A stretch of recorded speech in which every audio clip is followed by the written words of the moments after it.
Welcome back to the Purdue Softball Show with Maggie Frezzotti. I'm Cory Palm. Just 3 games to talk about here today, Maggie.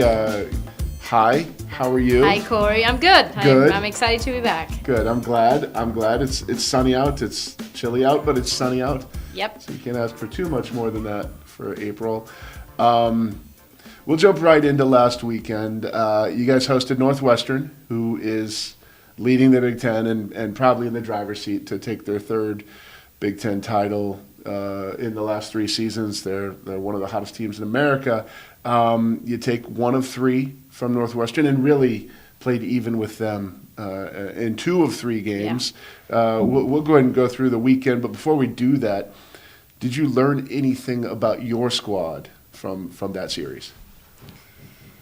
Yeah, I mean, we learned that we have it. Like, we can hang. We've been saying that, right? And we talked to the team this weekend that up to this point, we have been telling them, we as the coaches, like, you guys have it. We have pitching, we have defense, we have offense, we have base running, we have what it takes to win a lot of games. Mm-hmm. But now they have evidence. Like, it's not, we don't need to convince them anymore. Now it's a matter of them really understanding, believing, and on the other side, understanding that we said that success is inevitable for people that put in the work and when you grind day in and day out, right? But once you find that success, you can't stop trying. Mm-hmm. Because the moment you relax, the moment you say, like, okay, we did it, like, that success is going to get away from you. So I think we learned a little bit of that. Like, we can hang with anybody that Miller is good. Their pitcher is very good. And we struggled, but we didn't get frustrated. We tried to figure out a way to score more than 3 runs. And,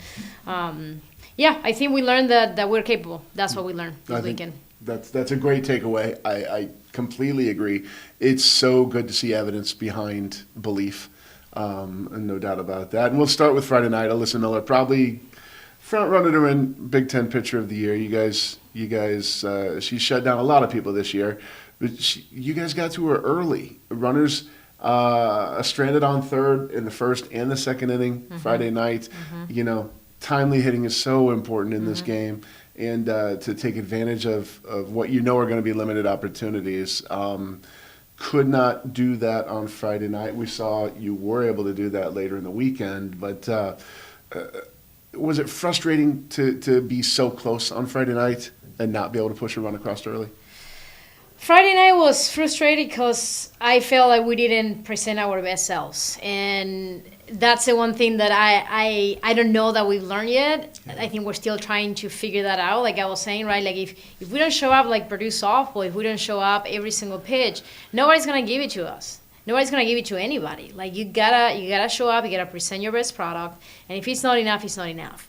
And I feel like that was the case on Sunday, right? I feel like Sunday we played 98% capacity. Yeah. Like we could have done a few things better, 100%. But another thing that we've been talking about is like we go best versus best, and if our best is not good enough, then our best is gonna get better eventually, right? Yep. But we gotta push close to our best, and I feel like Sunday we did it. We couldn't walk away. We could have won the series. Like we were 5 outs away, and I feel like we could taste it, right? And it just got away from us. But Friday, that was the most frustrating thing. It's not necessarily that we couldn't.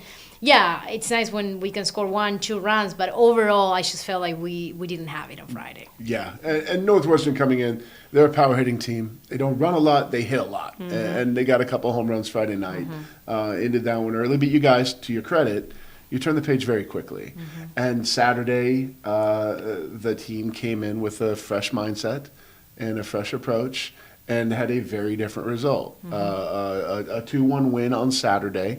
You got a really great pitching effort from Julia and Klochek. Klochek to close it out.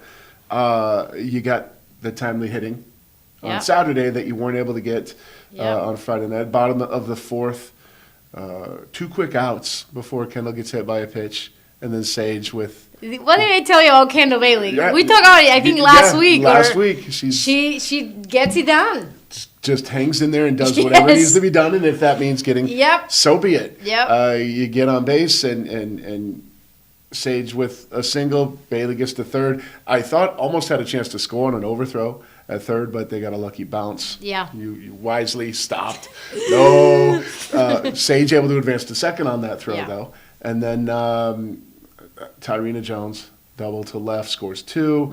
And you guys, well, it wasn't, it's never easy, right? Northwestern immediately gets 1 run back in the top of the 5th. But you shut the door. Yeah. And Julia was great, and Kendall came on in relief, and you close out the 2-1 win. And, I mean, that's no small feat. Northwestern had won 9 games in a row. Yep. Northwestern they've won 21 of their last 23.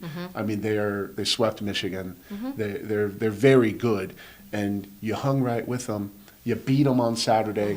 You had a 3-1 lead, like you said, going into the 6th on Sunday. 5 more outs. And I mean, between you and me, we won't go too deep in this, but you got one of those 5 outs that wasn't given to you right before the. He said it. I'll say it all day long. Some tough calls, but that's also part of the game. It's part of the game. It's part of the game. And you still have a chance to make plays. We gave ourselves chances to score after that. Like, they tied the game, and we were still in it we played 9, right? Like, that happened in the 6th. We got 3 more chances and we put people on. It wasn't like we couldn't get on base. So, yeah. Yeah, so drop to a 3, but you come out of the weekend probably, feeling okay about things. I would imagine, not to put words in your mouth. You touched on a little bit earlier that the team can see, they can feel, it's tangible what you've been telling them for 3 months. Yeah, absolutely, and we still have a lot of season left. It's another thing that is tough about this part of the season, that you're like, we're almost done. But the next 7 games, even tonight's an important game. We play Ball State. Every time we play a team from Indiana, I think it's important to take care of business, especially at home. Yep. And then we gotta close the regular season for conference strong. We're in a good spot. We have done good things throughout. We still have a lot of growing to do. But if we show up like we showed up this last weekend, I mean, it's going to be fun. It's going to be a good competition. That's all we ask them. Show up, compete, give your 100%, and we get what we get. Absolutely. 22-22 overall on the year. You guys are 9-7 in Big Ten. I love when you ask me those things. It's 9-8. 9-8 in Big Ten play. And I looked that up this morning. I spent a lot of time looking at standings because I know you don't. It's a big weekend in the Big Ten because you guys go to Maryland. And currently Maryland projected to not make the Big Ten tournament. That doesn't mean anything. It's a road game. It's a road series, and you have to take care of business. They have a great pitcher. Weich is great. They have a couple of really good hitters. Yep. The top 4 teams in the conference standings as of right now play this weekend. Northwestern goes to Nebraska. Michigan goes to Penn State. No matter what happens, there's going to be results that affect those teams above you in the standings this weekend. Right. And if you can take care of business, right. But if we don't, it doesn't matter. Exactly. And that's my point. 100%. When we were, I think it was before we went to Illinois, that I was like, I refuse to look at the standings. And I know it's silly, right? I just know myself, and I know what puts me in the right mindset to attack the next task. So I was telling my assistant coaches that, like, yeah, I can look at it, but if we don't take care of business, I don't care who beats who. Like, it doesn't matter. But I understand that, the opportunities are there. The opportunities are right there. You're absolutely right. If you win the games in front of you, everything else will take care of itself. Exactly. Exactly. The biggest thing is taking care of Maryland this weekend, Michigan State next weekend. You said the Terps have a great pitcher. What else stands out about them to you? Well, they have McFarland. I don't know if I'm saying her last name correctly. And is he Mikami? 44. Mikami. Lefty, second baseman. Those 2 have been solid for them for 4 years. So they have the ability to produce runs. Not just with the 2 of them. Their first base is also pretty good. And they've been up and down. Yes, they're at the bottom of the conference right now. But I don't think that, similar to us when we talked a couple of weeks ago, that we felt like we have been in every single game we played in. It's similar for them. It's not like they have been, you don't belong in the same ballpark. Right. They've been right there. They just haven't walked away with the wins. And I'll put proof behind what you just said. They've got a one-run loss to Illinois. They've got 2 one-run losses to Northwestern. They lost 7-6 on the road at Rutgers. Very close. Yeah. A one-run loss to Ohio State just last weekend. So very capable. And what so many coaches, another thing that a lot of coaches say is, I don't care so much about the other team as long as my team takes care of business, we'll be fine. What do you guys need to do this weekend?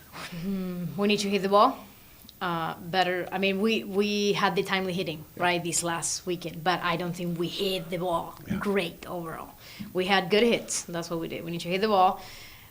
We have to continue to play defense and play 100% effort. We gotta dive for balls. We gotta present like that energy and that like mentality of like, I refuse. And we have themes of the week, and the theme of this week is refuse to give up. Refuse to give up on the ball, refuse to give up in the at-bat, refuse to give up on the idea of being present, competing, like all of these things, because we're so close that we can taste the end of it, but we're not there yet. So we need that mentality. We need that presence of like, I'm refusing to giving up, and I'm gonna give everything I can to win this pitch, and then the next one, then the next one, then the next one. But yeah, something that you were talking about Maryland and the opposing team and whatnot, one of our core values is respect. And the idea of respect is not in a way that, in many ways, right? Like it plays the way we handle our equipment and the way we present ourselves and the way we respect and honor the opportunity to represent Purdue. But when it comes to the opposing team, right? Like if you respect any and all, you're gonna give your 100%, always, because you understand that they want to win as much as you do, that they practice as many hours as you do, and they're on the same boat. Like when you start looking at records and standings and you start speculating, consciously, subconsciously, that may affect your performance. Yeah. And we don't want that. We want to show up the same way and just kind of go with the game and play the game of softball, and not necessarily who is playing on the other side. Such a good positive mentality to take in. I love the core value of respect. That's wonderful. Another thing that we've seen a lot from this team is it's not just the 9 or 10 girls on the field that need to buy in. It is every single person on the team, because you never know when you're going to be called on to help the team. You go deep into the bench sometimes, whether it be a pitcher coming on a relief or a pinch hitter or a pinch runner. Everyone's 100%, bought in. 100%. Want to talk about Jordan Ramos? We can talk about Jordan Ramos. We'll talk about Jordan Ramos. I mean, nobody stepped up in the spot bigger than she did this weekend. She was fantastic. Incredible. Yeah.